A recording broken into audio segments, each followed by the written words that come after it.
नमस्कार जंटी में स्वागत है आपका। मैं हूं योगेंद्र। आप देख रहे हैं खास खबर। बात करेंगे हम राजस्थान के बजट से जयपुर को क्या मिला। कैपिटल है जयपुर, घोषणाएं काफी हैं, लेकिन जयपुर की पब्लिक सोचती क्या है? क्या वास्तव में पहले जो बजट हैं वो नाकाफी थे या फिर कुछ हो ही नहीं पाया? पहले की घोषणाओं का क्या हुआ? कुछ ऐसे पहलू हैं जिनको लेकर के हम चर्चा करेंगे और हमारे सहयोगी योगेंद्र पंचोली जब परकोटे की स्थिति जानने की कोशिश की और वहां लोग क्या सोचते हैं मैं आपको बताऊंगा, और मुख्यमंत्री क्या घोषणाएं कर रहे हैं वो भी हम आपके साथ शेयर करेंगे। तो जरा सुनिए, उसके बाद लौटते हैं हमारे पैनलिस्ट जो हमारे साथ जुड़े हैं उनके पास। अध्यक्ष महोदय, राजस्थान के लिए बड़े गर्व की बात है, सरकार के प्रयासों से हाल ही में जयपुर के 4 दिवारी इलाके को यूनेस्को की वर्ल्ड हेरिटेज सूची में शामिल किया गया। इसमें तो आप लोग बजा सकते हैं ताली। आप सब मिलके बजाओ भाई, एक बार सब मिलके बजाओ। जयपुर को हेरिटेज में शामिल किया गया। जयपुरवासी इसके लिए बधाई के पात्र हैं। इस कड़ी में एक हेरिटेज वॉक प्रारंभ करने के लिए एक व्हीकल फ्री जोन चिन्हित किया जाएगा, जिससे पर्यटक आकर्षित होंगे और व्यापारियों को भी फायदा होगा। जयपुर की मेट्रो प्रथम चरण बी का कार्य अध्यक्ष महोदय शीघ्र ही पूरा किया जाकर इस वित्तीय वर्ष के अंत तक वर्ल्ड सिटी में मेट्रो सेवा प्रारंभ होने जा रही है। भिक्षावृत्ति असामरिक अभिशाप है। इस कुरीति को दूर करने के लिए हमारी सरकार ने भिक्षावृत्ति उन्मूलन अधिनियम 2012 लागू किया था, परंतु गत सरकार ने इस कुरीति के उन्मूलन की ओर कोई ध्यान नहीं दिया। अब हम अधिनियम के प्रावधान का उपयोग करते हुए सबसे पहले जयपुर को भिक्षावृत्ति मुक्त शहर बनाएंगे।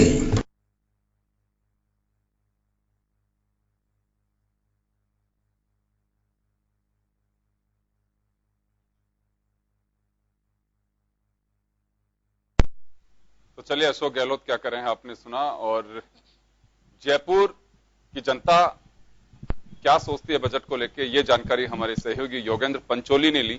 एक बार जरा पंचोली क्या बात कर रहे हैं लोगों से जरा हम आपको सुनवाते हैं, फिर अब चर्चा करेंगे हम पूरे मुद्दे को लेके।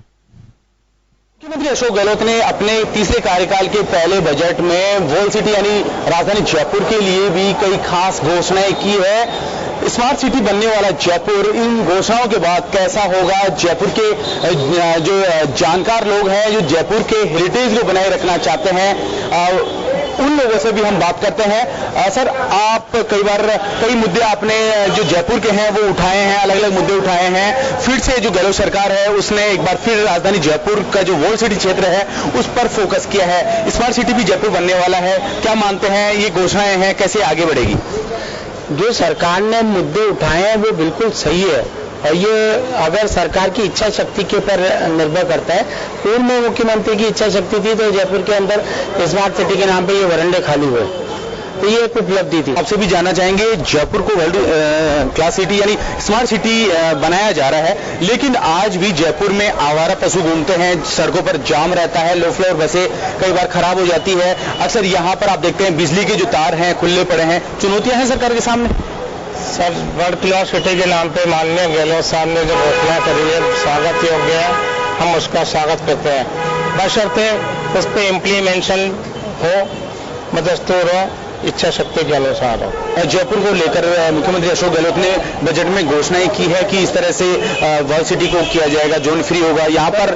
लेकिन एक मेरा सवाल, अंतिम सवाल आपसे ये है कि क्या ये एक सपना ही रहेगा या धरातल पे आएगा? सर, घोषणाएं तो हर बजट में हर मुख्यमंत्री करता है, मगर वो घोषणाएं पूर्ण रूप से लागू नहीं होती है, सुचारू रूप से लागू नहीं होती है। घोषणाएं करना सरकार का काम है और उस पर अमल होता नहीं है। जनता परेशान होती रहती है, जनता के लिए एक धोखा दिखाना है और कुछ नहीं। तो वाकई जयपुर की जनता मानती है कि चुनौतियां हैं, लेकिन यहाँ पर क्योंकि 1727 में जब जयपुर की नींव रखी गई थी बड़े ही सुनियोजित तरीके से रखी गई थी। आज चुनौतियां हैं, लेकिन सरकार अब समझ चुकी है कि किस तरह से जो हेरिटेज सिटी है यूनेस्को की, उनमें जयपुर को के जो परकोटा है उसे शामिल कर लिया गया है। लेकिन अब चुनौतियों के सामने सरकार किस तरह से इसे जो अगली अपनी जो घोषणाएं बजट में की है उन्हें धरातल पर ला पाती है, किसी चुनौती से सरकार के सामने कम नहीं है। लेकिन फिर भी सरकार इसे आगे बढ़ाती है तो जयपुर के जो बासिंदे हैं इसका स्वागत करते हैं। सहयोगी मनोज हरित के साथ योगेंद्र पंचोली, जन टीवी, जयपुर। तो चलिए, आपने सुना माफ करिएगा कि क्या सोचती है जयपुर की जनता। सबका कहना है कि बजट हमेशा अच्छे होते हैं। फ्री वाईफाई की घोषणा भी हुई थी, कई चीजें ऐसी दी है कि हाँ ये होगा, लेकिन जयपुर में जो कुछ है अगर वो भी बचा रहे तो भी जयपुर बहुत बेहतर और सुंदर होगा। चलिए हम चर्चा शुरू करते हैं। हमारे साथ विष्णु कुलवाल जी, जो जयपुर की वॉल सिटी को बहुत नजदीक से देखा है। शालिनी पारिक जी हमारे साथ में है। सुशील शर्मा साहब पार्षद हमारे साथ में जुड़े हैं। मेमुना नरगिस जी हमारे साथ जुड़ी हैं, जो इस पूरे कल्चर पे अपना काम कर रही हैं। संस्कृति पारिक यूथ हमारे साथ में है, और सीलदा भाई जी जयपुर की पूर्व महापौर हमारे साथ हैं। सभी का स्वागत है। मैं एक बार विष्णु कुलवाल साहब के पास जाना चाहूंगा। कुलवाल साहब, अनाउंसमेंट्स किए हैं कुछ महत्वपूर्ण। एक तो 13,000 करोड़ रुपए की लागत से मेट्रो फेज 2 बनाने की जो घोषणा की है। एक बैगर फ्री, भिक्षावृत्ति से मुक्त होगा जयपुर, फिर राजस्थान के अन्य हिस्सों में भी लेकर के जाएंगे। अभी यूनेस्को ने विश्व धरोहर में शामिल किया है जयपुर को। वो बड़ी, मुझे लगता है कि जयपुर के लिए बड़ी फख्र की बात है। क्या वास्तव में कुछ ऐसी घोषणाएं और हैं? दिया तो बहुत कुछ है। किस तरह से भरोसा करते हैं आप पूरे बजट को लेकर, जयपुर की अगर बात करें तो? देखिए योगेंद्र जी, जिस ढंग से मुख्यमंत्री जी ने मेट्रो के लिए जो कहा है और जो योजना है वो योजना काफी लंबी रहेगी, क्योंकि हमारे मुख्यमंत्री जी ने पहले रिफाइनरी का भी एक विषय रखा, रिफाइनरी भी लेके आए थे, मगर वो रिफाइनरी आज दिन तक 10 साल शायद हो गए उसको, अभी तक भी नहीं बनी। मैं नहीं चाहता हूं कि मेट्रो नहीं बने, पर हम चाहते हैं कि जो सरकार जो वादे करती है वो अपने शासन काल में पूरा करे, क्योंकि आगे आने वाला शासन जरूरी नहीं है कि उस कार्य को पूरा करे कि नहीं करे।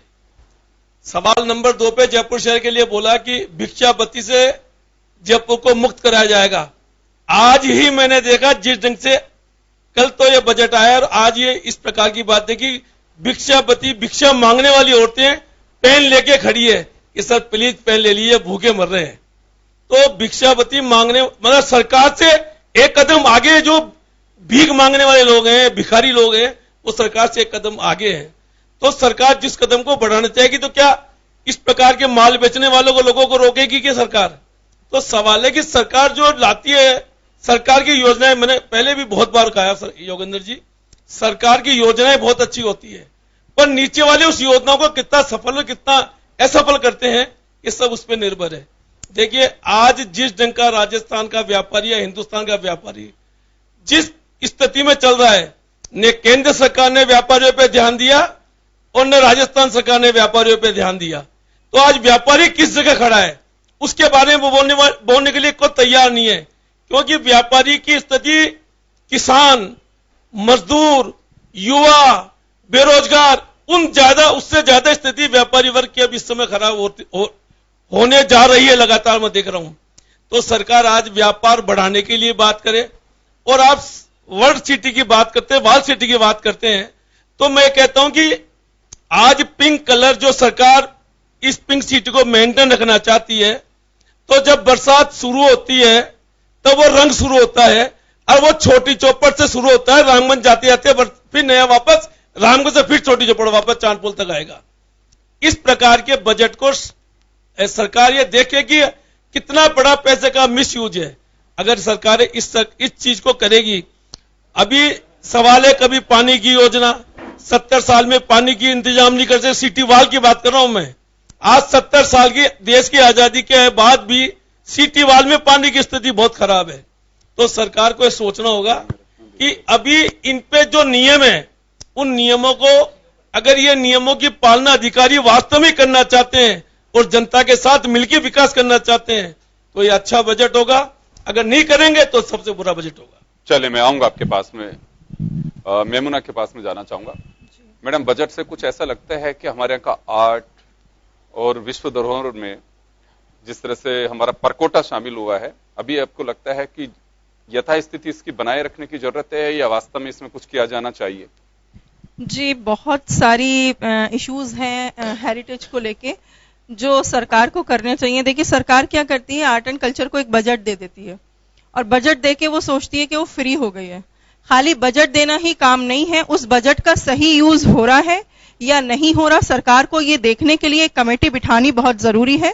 हेरिटेज मॉन्यूमेंट्स में दो तरह के काम होते हैं सर, एक होता है सिविल कंजर्वेशन रेस्टोरेशन और एक होता है जो म्यूजियम्स के अंदर हमारी एंटिक्विटीज रखी हैं, जो आर्ट ऑब्जेक्ट्स रखे हैं, जो आर्टिफैक्ट्स रखे हैं, उनका कंजर्वेशन।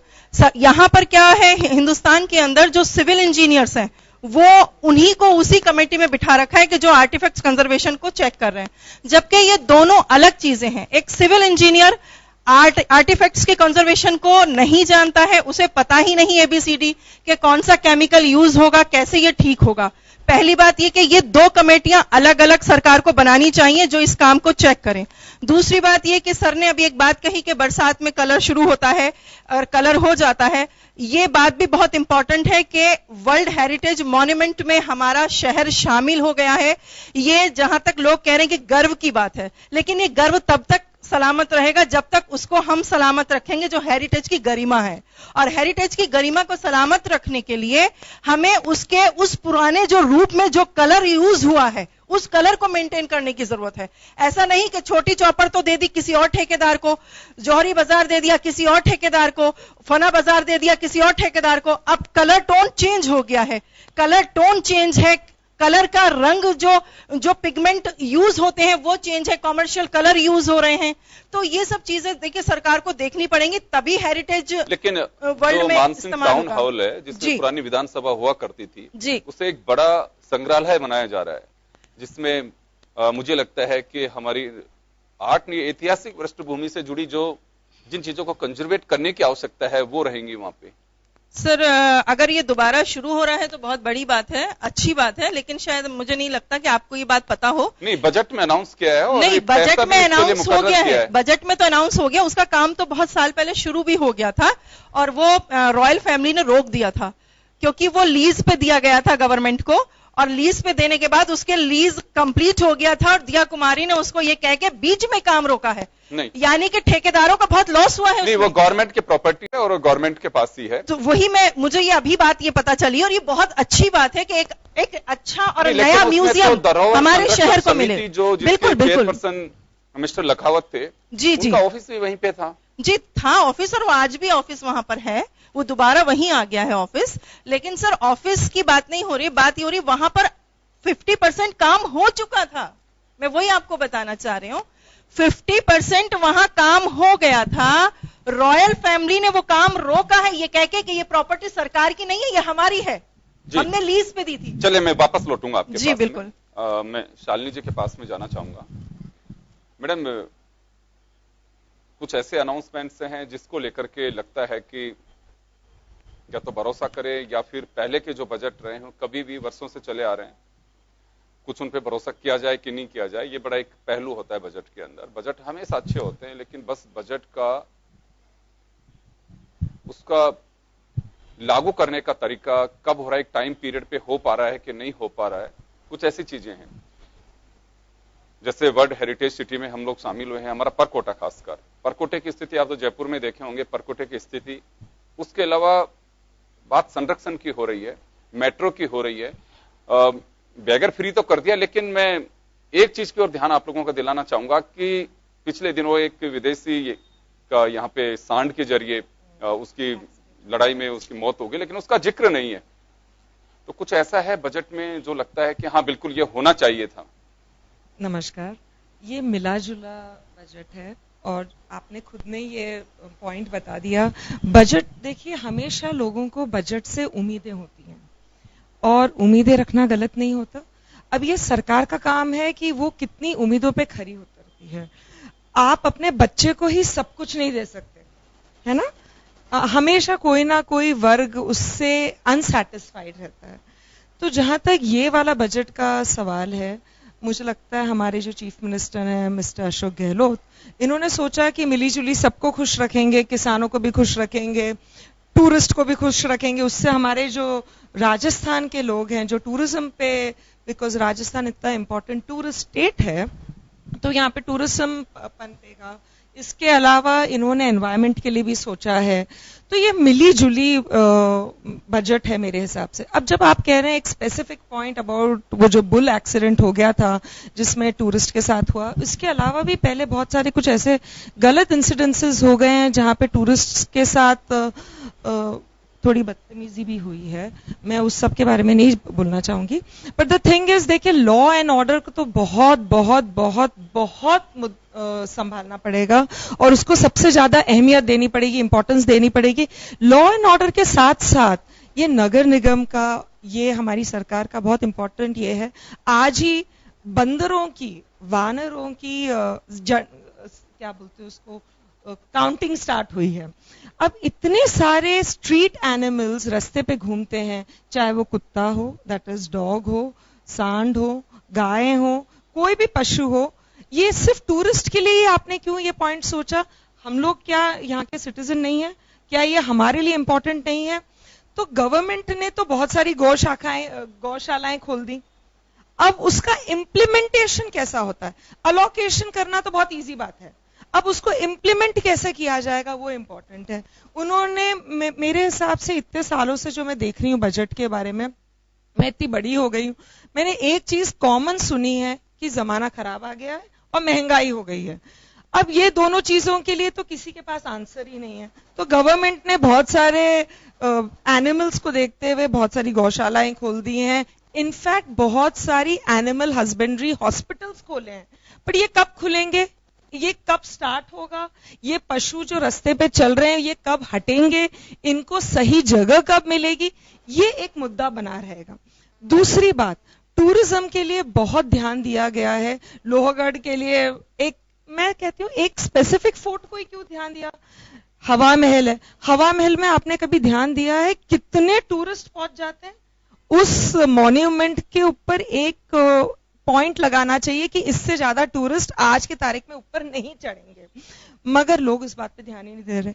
आमेर, जब नया नया आमेर था तो आमेर येलो कलर का होता था। जैसे ही जयपुर नगर बना, जयपुर नगर को पिंक सिटी बनाया गया। मैं देखती हूँ आमेर की तरफ येलो पेंट तो हटी है और जयपुर की तरफ जो असली पिंक है कलर, जो रियल पिंक है वो हट गया है और अब तो ब्रिकिश कलर का कुछ अलग सा कलर हो गया। यहाँ पे रात को बहुत सुंदर तरह से लाइट अप करा जाता है शहर को, मगर दिन में क्या? रात को आपने लाइट अप किया है, security, law and order, safety, लोग चलेंगे कैसे? रोज हम अभी जो परसों शास्त्री नगर में जो हुआ है दुखद कांड, उसके बाद में आपको लग रहा है कि सब फुल स्टॉप हो गया है? एवरी डे जवाहर सर्कल पे 2 दिन पहले शास्त्री नगर के बाद में जवाहर नगर स्टार्ट हुआ है। तो लॉ एंड ऑर्डर पे ध्यान देना चाहिए। कैमरास, वुमेन सेफ्टी के लिए क्या किया है गवर्नमेंट ने? वुमेन सेफ्टी के लिए इन्होंने बातें तो की है, मगर क्या उतने कैमरास लगेंगे? क्या वो कैमरास ऑपरेशनल रहेंगे? क्या औरतें घर से बाहर निकल पाएंगी इररिस्पेक्टिव वो क्या टाइम पे निकल रही हैं, क्या कपड़े पहन के निकल रही हैं, क्यों निकल रही हैं? तो मैं समझती हूँ टूरिज्म के लिए जितना ध्यान देना चाहिए उससे ज्यादा आप अपने जो लोग रह रहे हैं उन पे भी तो ध्यान दीजिए। अब रामगढ़ बांध है, मैं इसके बारे में आपको सॉरी इंटरप्ट करके बोलना चाहती हूँ। कल ही यह हुआ है कि रामगढ़ के उधर पानी आने लगा है और जयपुर नगर निगम एकदम, जयपुर जेडीए, जयपुर नगर निगम एकदम अतिक्रमण हटाने लगी है और वहां पे पानी आया है। ये कब तक पानी आएगा? क्या ये पानी एशियाड के अंदर, रामगढ़ बांध एशियाड के अंदर, यहाँ पे एशियाड का बोटिंग इवेंट हुआ था, उसके बाद में हमारी सरकार ने ध्यान ही नहीं दिया। और आज क्या ध्यान दे रहे हैं? वाटर कंजर्वेशन सबसे इंपॉर्टेंट पॉइंट होना चाहिए। दूसरा इंपॉर्टेंट पॉइंट होना चाहिए सोलर एनर्जी। इन्होंने बात तो की है, मगर क्या उसकी इंप्लीमेंटेशन होगी? थर्ड इंपॉर्टेंट पॉइंट है कि हम 5 साल आगे करने के लिए 10 साल पीछे नहीं जा सकते दुनिया से। एनवायरमेंट के लिए क्या करेंगे? तो ये बहुत सारे मुद्दे हैं। मुझे लगता है ये इट इज टू अर्ली हम इसके बारे में आज बात कर रहे हैं। ये इम्प्लीमेंट जब हो जाएगा तो I will be very happy. बिल्कुल, इसमें कोई डाउट नहीं है। आपने सही मुद्दा उठाया और जो कहा यह जा रहा है, आपने एनवायरमेंट की बात कही है, उसके लिए गवर्नमेंट ने इसमें जिक्र किया है पूरे सभी शहरों के लिए, और ग्रीन एक कमीशन की भी बात कही है कि एक आयोग बनेगा उसके लिए। लेकिन आयोग तो बहुत बनते हैं, हर डिपार्टमेंट के लिए नया आयोग बन जाता है, एक बजट अलॉट किया जाता है, एलोकेशन होता है, बट इम्प्लीमेंटेशन होता है क्या? जो होगा उस पे- इम्प्लीमेंटेशन इंपॉर्टेंट है। मैं आऊंगा आपके पास में वापस, एक बार संस्कृति हमारे साथ में जुड़ी हुई है। अभी शालिनी जी ने जो एक बात उठाई कि विभिन्न सिक्योरिटी की, थानों को लेकर के बड़ी बातें आती हैं कि थानों में मिसबिहेव होता है, मॉनिटरिंग ठीक से नहीं होती है। मुख्यमंत्री ने अनाउंसमेंट किया है कि हर थाने में रिसेप्शन होगा, उसके अलावा सीसीटीवी कैमरेज भी होंगे कि कौन आ रहा है, कौन जा रहा है, किस नेचर का व्यक्ति आया, उसके साथ किस तरह से पुलिस ने ट्रीट किया। अब तो एक स्टूडेंट भी रही हैं, लॉ भी पढ़ा है। वास्तव में अब समय के साथ में इन चीजों की जरूरत है, होनी चाहिए। नमस्ते। इन चीज़ों की ज़रूरत बहुत इम्पॉर्टेंट है, स्पेशली आज के टाइम पे जब हम देख रहे हैं कि इतने सारे रेप्स हो रहे हैं, इतने सारे अलग तरह के भी वायलेंसेस हो रहे हैं, बी इट आदमी को लेके या औरत को लेके। हम ये नहीं कह सकते कि आप औरत की सेफ्टी देखिए, आदमी की नहीं देखिए, या आदमी की देखिए, औरत की नहीं देखिए, बिकॉज इन दोनों की सेफ्टी बहुत इंपॉर्टेंट है। बट हाँ, अभी जो आस पास के टाइम पे जो हो रहा है उसको देख के मुझे भी ये लगता है कि आजकल औरत की सेफ्टी बहुत इंपॉर्टेंट हो रही है, और पुलिस थानों में बहुत इंपॉर्टेंट है कि एक डेकोरम हो। जैसे लॉ ने तो बनाया है कि एक औरत सनसेट के बाद पुलिस स्टेशन में नहीं जा सकती, या सिर्फ एक महिला पुलिस एक औरत को बात कर सकती है उनसे। तो ये सब इम्प्लीमेंट भी होना चाहिए। अगर कोई औरत पुलिस स्टेशन में सनसेट के बाद है तो वो रजिस्टर होना चाहिए, वो सीसीटीवी पे एक ऐसी जगह बैठनी चाहिए जहाँ पे उनको सेफ लगे। सो ये सब बहुत इम्पोर्टेंट है, और ये सब इम्प्लीमेंट सिर्फ हम खुद और मुख्यमंत्री ने पुलिस एक कर बात और सकता है। कही थी जब स्पीच दे रहे थे, उस दरमियान एक बात कही उन्होंने कि थानों में पब्लिक की सेवा के लिए है, उसे न्याय के रास्ते पे ले जाने के लिए है, लेकिन अभी भय का माहौल है लोगों में कि थाने में जाए नहीं जाए। आम आदमी जाने से डरता है। ये सिर्फ इस वजह से कि पुलिस का बिहेव कैसा होगा, या लोग उससे रोज देखते हैं, पेपर्स में पढ़ते हैं, उसे थोड़ा पब्लिक फ्रेंडली बनाने के लिए कि इस समाज का ही एक हिस्सा पुलिस है, पब्लिक से वैसे ही हो, तो शायद सीसीटीवी कैमरे और इस वजह से लगाए जा रहे हैं।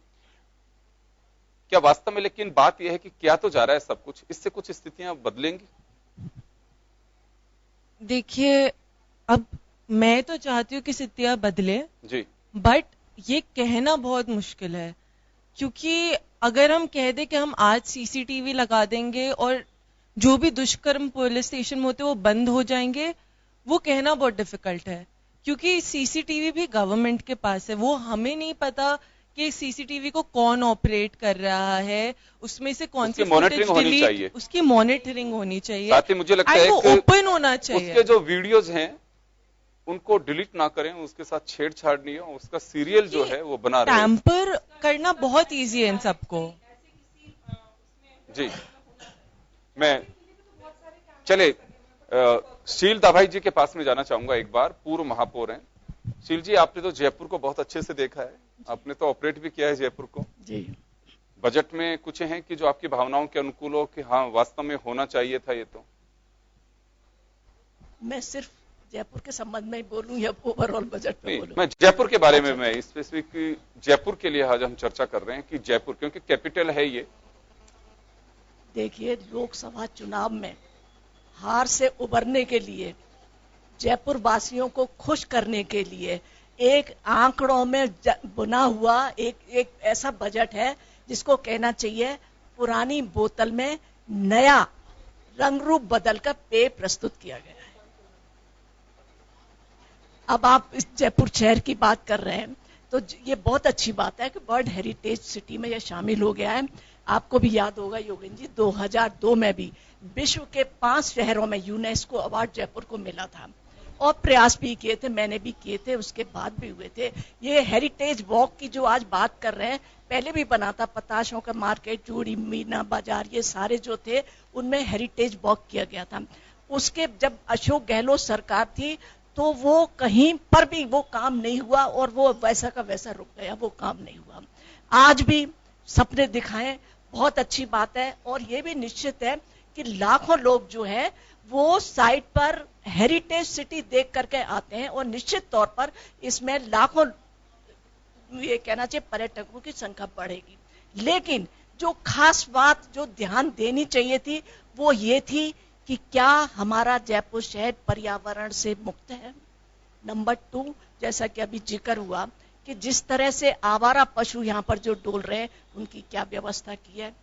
तीसरी बात जो कि कानून व्यवस्था की, जैसी शालिनी जी ने बात की, एक पर्यटक आएगा, हमारे पर्यटकों की कमी इसलिए आई क्योंकि जिस तरह से हमारे यहाँ पर पर्यटकों के साथ में दुर्व्यवहार हो रहा था। कमी तो नहीं आई, आंकड़े तो कह रहे हैं कि ज्यादा आ रहे हैं लोग। इसमें कोई बात नहीं, बिल्कुल नहीं। देखिए बीच में रुक गए थे, जिस तरह से लेडीज के साथ हुआ था बहुत इसका इम्पैक्ट गया था। और वो कहना चाहिए दूतावास में भी वहां तक उनकी नाइजेरियन थी, पता नहीं शायद मेरे जहां तक है, तो वो उसका टूरिस्ट उन्होंने रोक दिए थे। तो सबसे पहला कोई टूरिस्ट आता है उसकी सिक्योरिटी की व्यवस्था भी इसमें होनी चाहिए, क्लीन, बिल्कुल सबसे यही बात आ रही है। बिल्कुल नहीं जिम्मेदारी थी, लेकिन शिव जी सफाई को लेकर के आप सवाल खड़ा मत करिए। हाँ। क्योंकि 3 दिन पहले ही जब बजट से पहले आप ही के पार्टी के एक दिग्गज नेता थे, उन्होंने कहा कि आप पहले जयपुर था और अब देखिए प्रधानमंत्री जी की बात का असर है कि जयपुर बिल्कुल साफ हो गया है।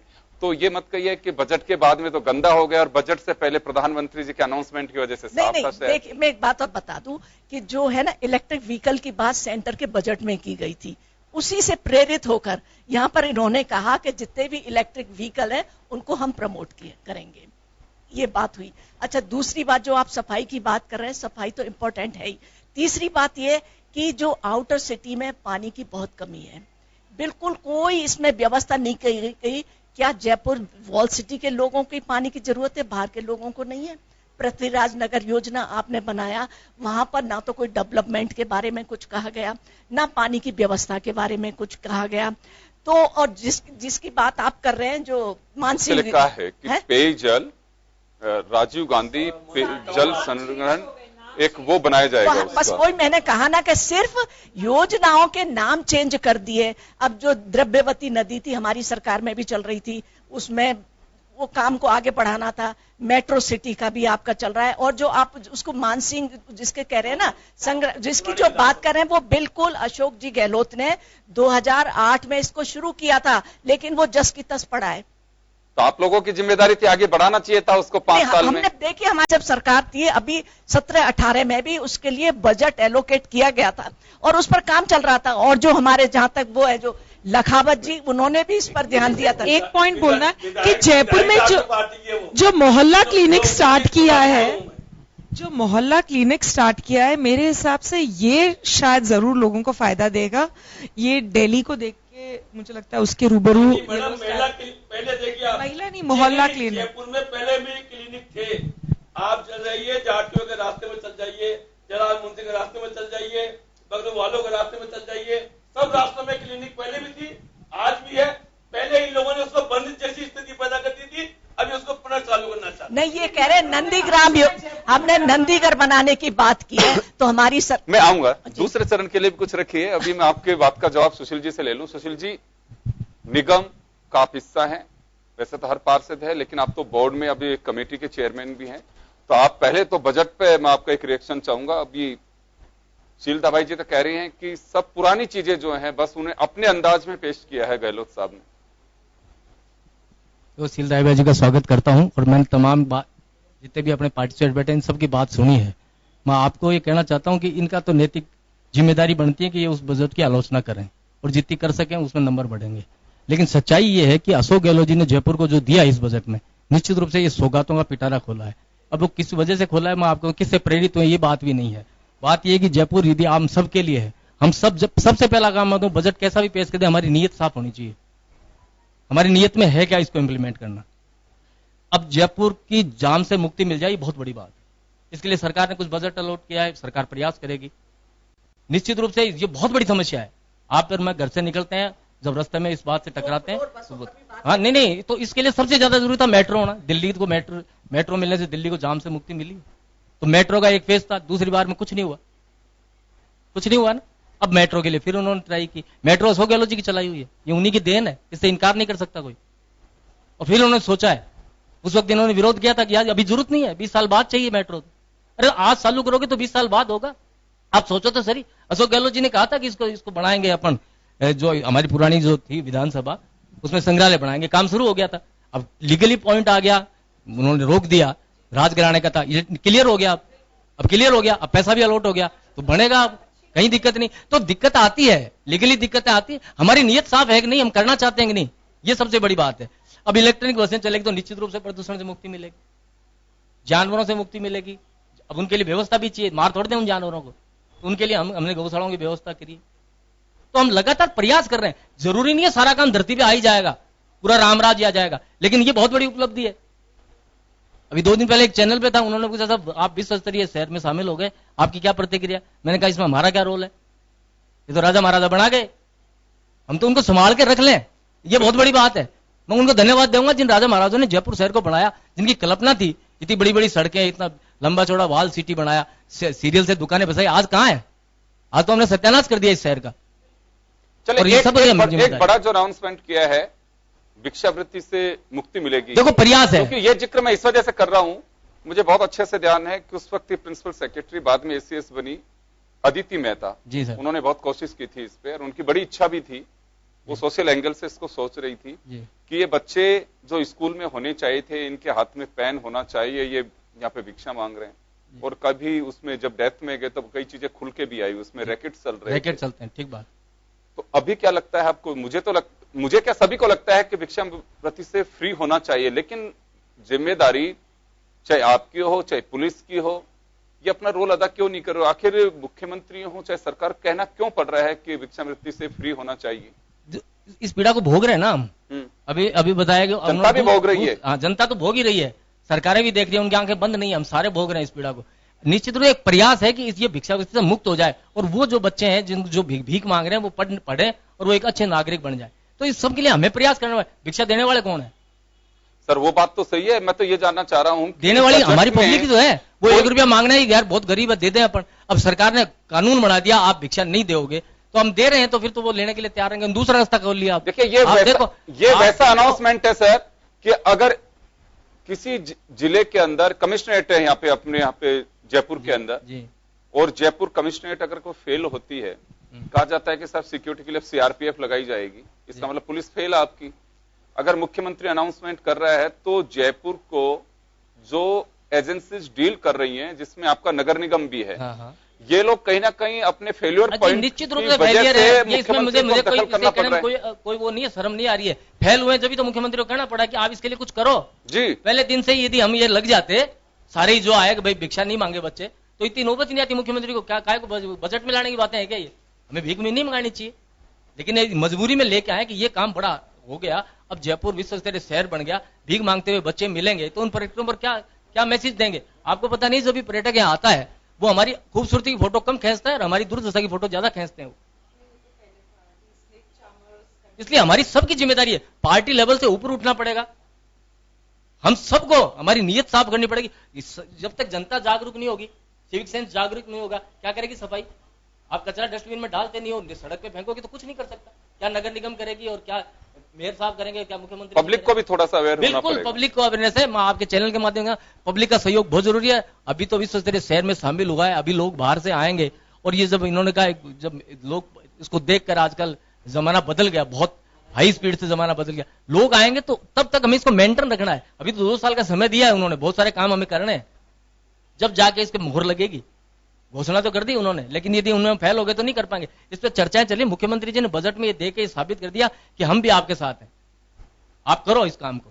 डिपार्टमेंटों को सबको निर्देश दे दिए कि आप ये करो, मैंने घोषणा कर दी है, और कोई लीगली अड़चन आती है तो उसको भी सोल्व करेंगे। निश्चित रूप से उनकी मंशा जो है ना, अब राजनीतिक दृष्टिकोण से उन पर आरोप लगाते हैं, नई बोतल है, पुरानी शराब है, ये ठीक नहीं।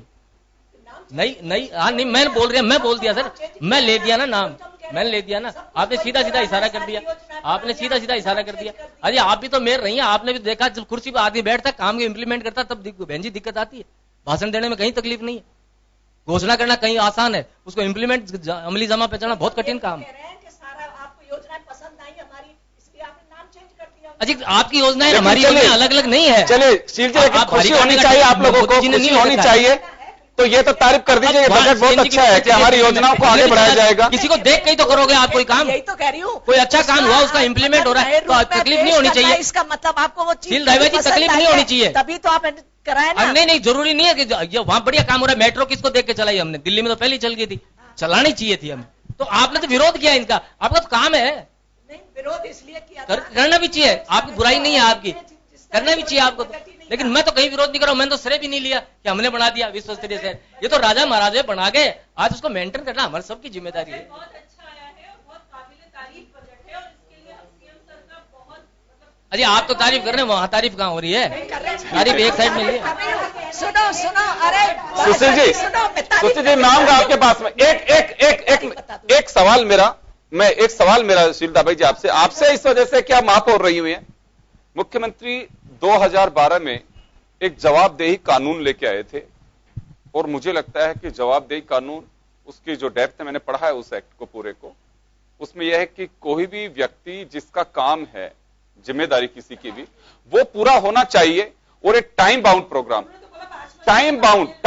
प्रोग्राम होना चाहिए कि इतने दिन में अगर डिस्पोजल नहीं कर पा रहे तो उसकी वजह होनी चाहिए। आदमी चक्कर लगा रहा है 2 महीने तक, किसी को कैरेक्टर सर्टिफिकेट बनवाना है, किसी को जन्म प्रमाण पत्र बनवाना है, किसी को डेथ सर्टिफिकेट बनवाना है, तो एक टाइम बाउंड होना चाहिए कि 1 वीक में मिलेगा, 10 दिन में मिलेगा, 2 दिन में मिलेगा कि नहीं मिलेगा। बताए तो सही, इस फाइल को डिस्पोजल करिए, आप उसको ऑनलाइन बताइए कि साहब इस वजह से ये नहीं बन पा रहा, आपकी ये कमी। आज पासपोर्ट आता है, पासपोर्ट में पुलिस वेरिफिकेशन होता है या कुछ भी होता है तो आपको मालूम होता है कि मेरा पासपोर्ट इस वजह से अटका हुआ है। तो एक जवाबदेही कानून 2012 में आया। सीधा आरोप कल मुख्यमंत्री ने लगाया कि 5 साल तक आप लोगों ने उस जवाबदेही का भट्ठा बैठा दिया, जवाबदेही में कुछ नहीं कर पाए। अब तो मेयर भी रही हैं, वास्तव में आवश्यकता है इस बात की कि जवाबदेही कानून आना चाहिए।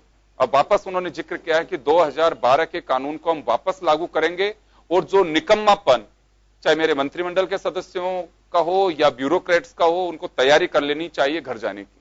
बिल्कुल ये तो अच्छी बात है, हाँ, इम्प्लीमेंट भी होना चाहिए और इम्प्लीमेंट भी इस पे होना चाहिए। ये बजट की अच्छाई पूछ रही थी, बजट की अच्छाई बताऊं जो मुझे सबसे अच्छी लगी। मैं इसी पे एक बार नहीं आप ही बोलिए।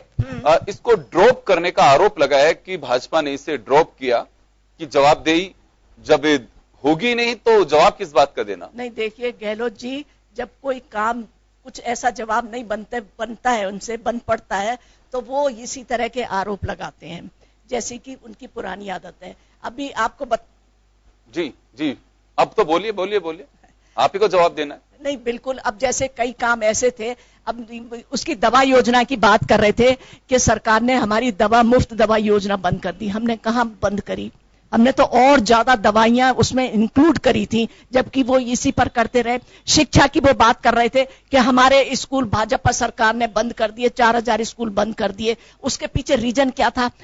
उसके पीछे रीजन ये था कि वो स्कूलों में 2-4 स्टूडेंट थे, टीचर भी नहीं पढ़ाने के लिए आते थे, इसलिए उनको बंद किया। वो उन्होंने, गहलोत जी ने कहा कि आपने पेंशन बंद कर दी। हमने पेंशन उनको बंद की जो उस पेंशन लेने के हकदार नहीं थे, जो लगातार उसमें ऐसे थे जिनको पेंशन मिल रही थी। उन्होंने कहा कि बीपीएल के जो लोग थे उनको उन्होंने आउट कर दिया। हमने उनको आउट किया जिनके घर में बिल्डिंग खड़ी थी, घर के आगे कार खड़ी थी, उनको हमने बंद किया। तो गहलोत जी की आदत है।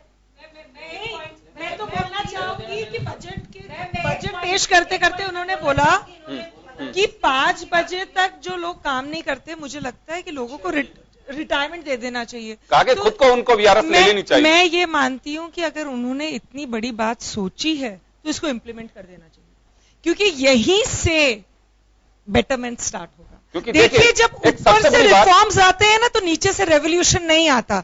जिंदगी में वर्ल्ड ओवर रिफॉर्म्स हमेशा ऊपर से आते हैं और रेवोल्यूशन सबसे नीचे से आते हैं।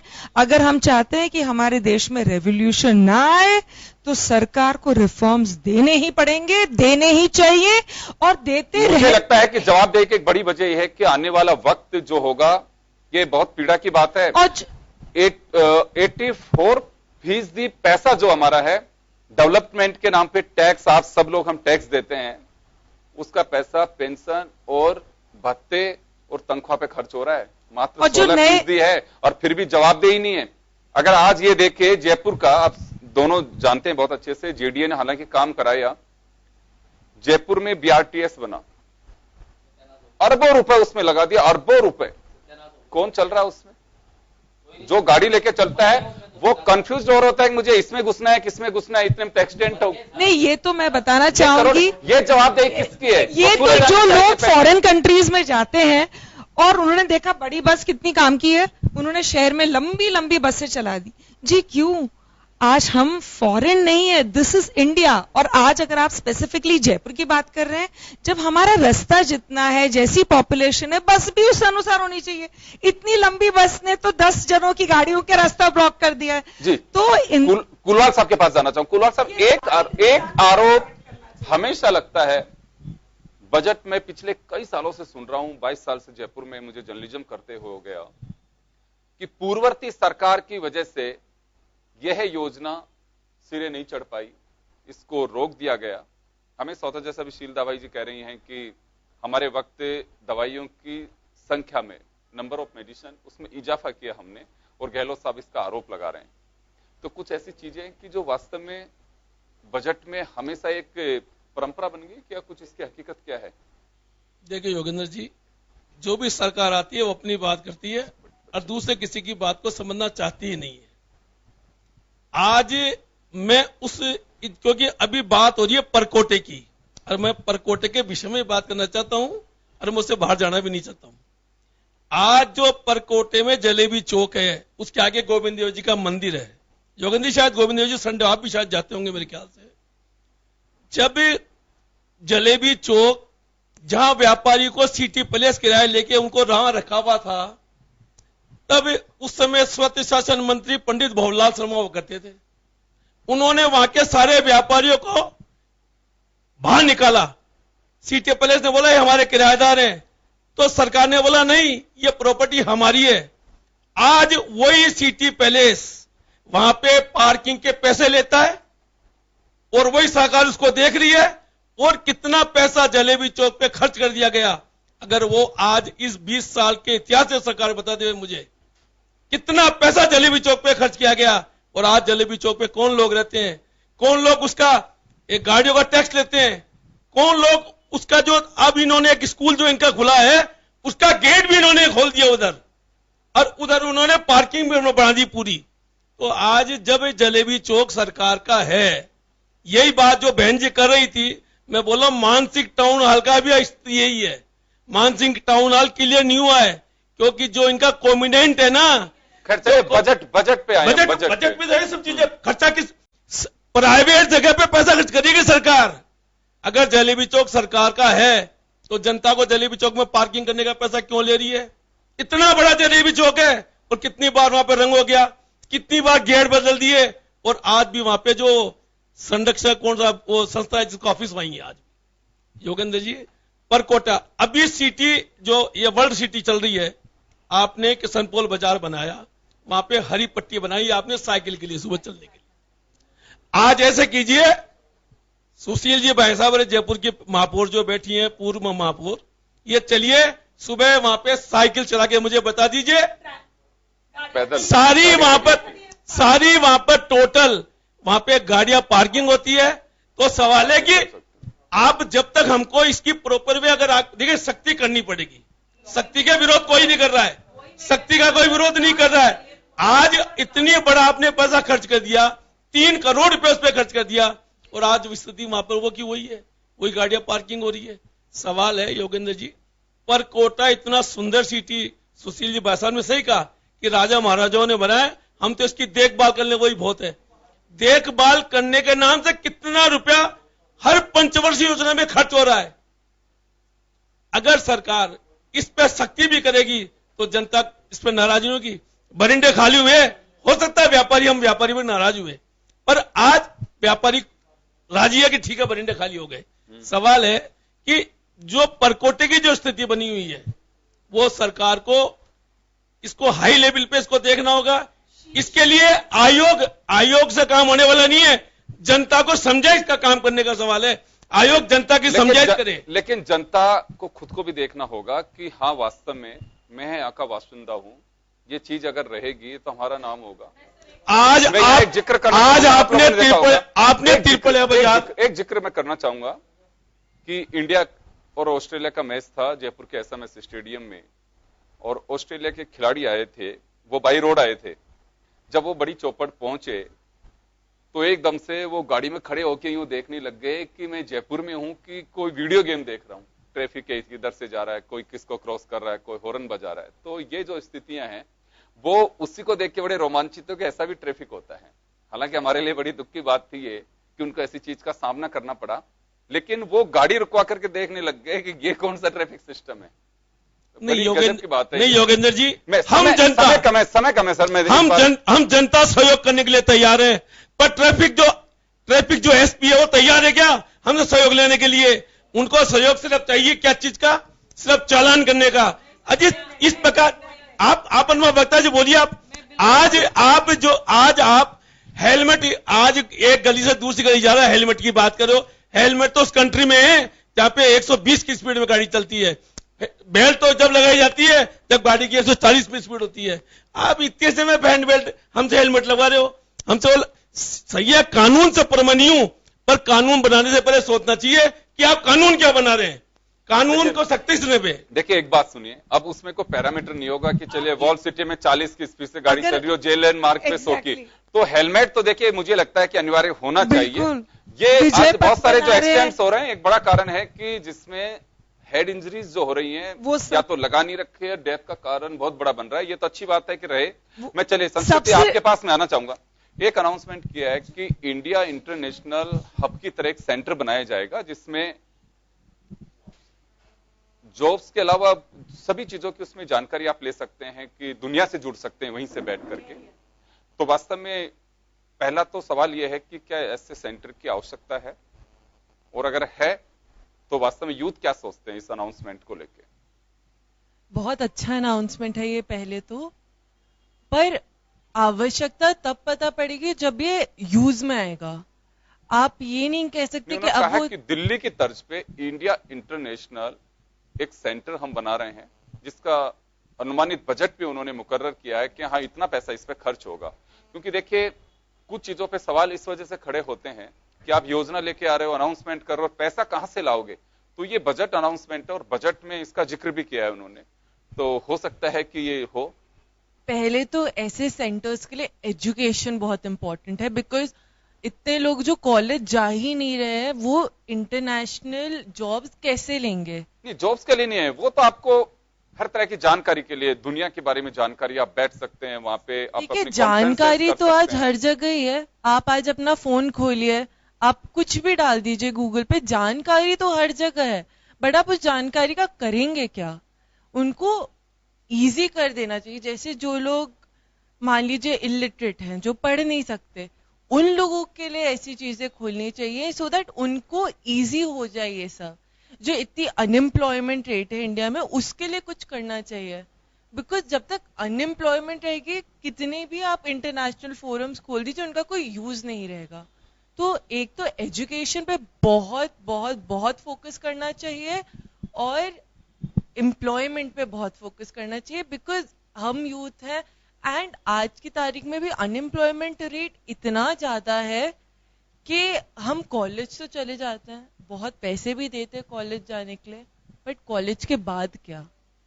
तो मुझे लगता है बजट में इन सब से ज्यादा एम्प्लॉयमेंट पे ज्यादा ध्यान रखना चाहिए। बिकॉज अगर आपको इन्फॉर्मेशन निकालनी है, इन्फॉर्मेशन निकालने के कई और रास्ते हैं। एक बात मुख्यमंत्री युवा रोजगार योजना, जिसमें 25,000 यूथ को 1 लाख रुपए वो रोजगार के लिए देंगे। अब ये देखिए दूसरा स्टार्टअप्स के लिए गवर्नमेंट ऑफ इंडिया ने भी अनाउंस कर रखा है, ये सरकार भी उसमें कुछ हेल्प कर रही है। एमएसएमई सेक्टर के लिए एक दिन पहले ही बिल लेकर के आई है।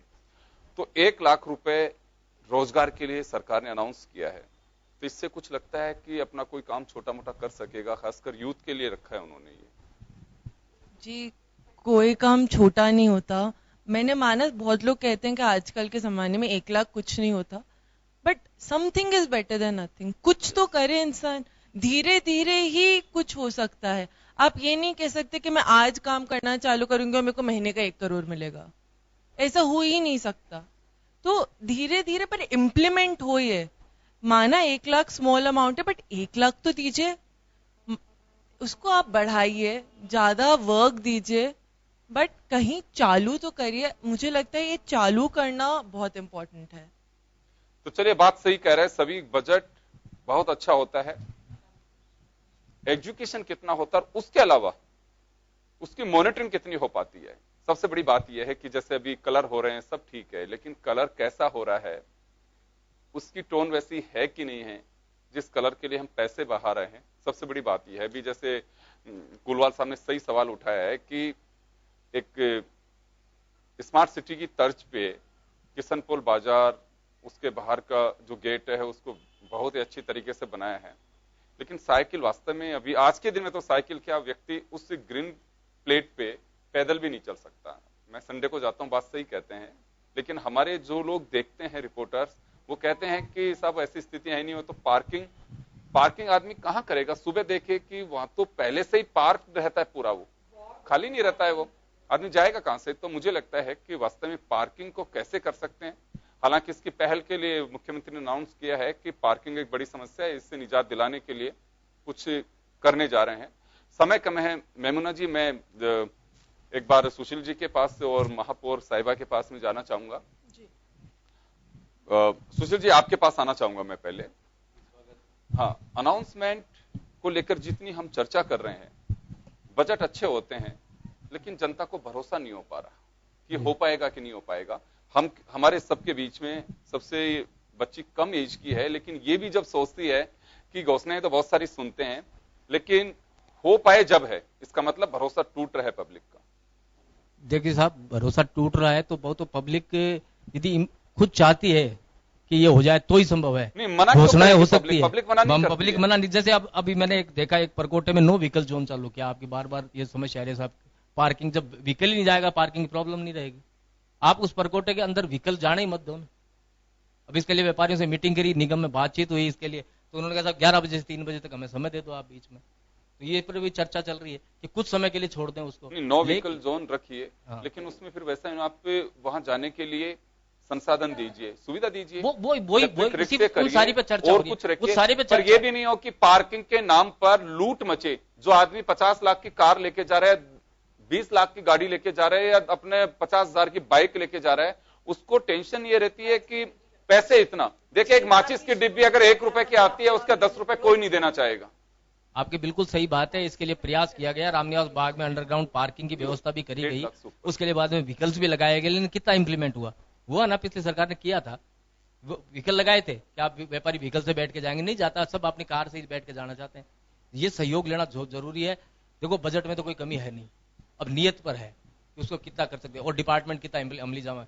वही है कि आपके जो आपसे पहले एक बार जी को पूछ रही हैं, बहुत ही शॉर्ट में, मैं 30 सेकंड में आप बात करिए। हाँ, देखिए, गहलोत जी ने कहा है ये पीपुल्स बजट, ये पीपुल्स बजट उन्होंने कहा है, लेकिन आप देखिए कि पेट्रोल डीजल पर वैट बढ़ाकर 10,000 करोड़ का फटका तो वो लगा चुके हैं। ये बात तो मत करो, वहां से ये तो परंपरा ऊपर से आ रही है। भारत सरकार ने भी बढ़ाया, वैट बढ़ाया नहीं, 300 पैसे तो कहीं आएगा ना, पैसे कैसे आएगा? 300 करोड़ का उन्होंने राहत जो दी है, वो ऊंट के मुंह में जीरो की बराबर है।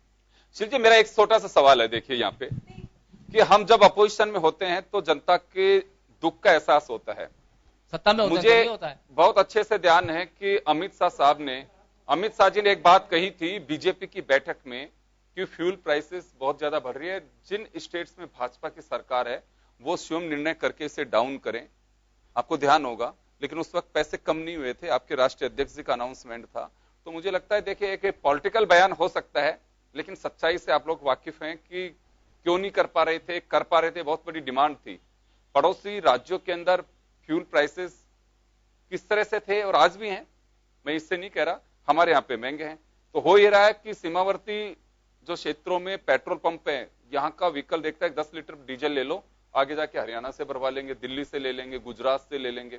तो ये तो व्यवस्था आप लोगों को तय करनी है कि जब सरकार आती है तो गर्दन सिर्फ मिडिल क्लास तो चाहे पब्लिक हो, उसकी नजर आती है। सुशील जी, आप खत्म करेंगे अपनी बात।